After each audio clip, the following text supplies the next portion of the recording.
Архабоевро маҷбуранд дар хаймаи худсохти худ дар дашт зиндагонӣ кунанд. Беқувваи барқ ва оддитарин шароитҳо барои зиндагӣ. Хӯрокро дар оташи гулхан тайёр мекунанд. Обро бошад аз ҳамсояҳо мегиранд. Аз рӯи гуфташон пештар идора менишастанд, вале баъдан онҳоро аз он ҷо пеш карданд ва оилаи Архабоевро ба хулосӣ омаданд, ки бо се кӯдаки колонияшон ҳамагӣ 6 сола аст, дар таги бом низ зиндагӣ кардан мумкин аст.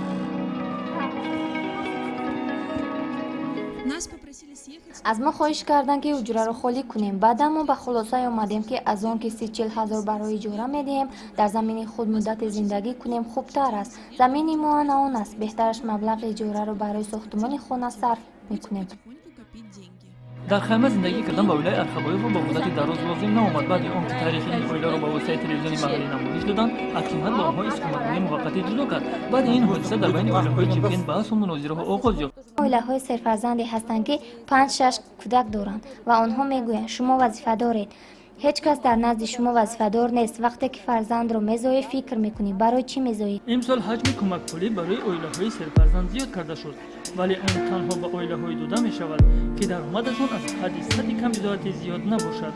агар шумо таърихи аҷиби худро дошта бошед ё ин ки шумо бо қаҳрамонҳои ин барнома кӯмак расонидан мехоҳед, пас ба суроғаи электронии мо allow.allow.kz нависед. ҳатман ишораи барои барномаи қаҳрамонои моро гузоред.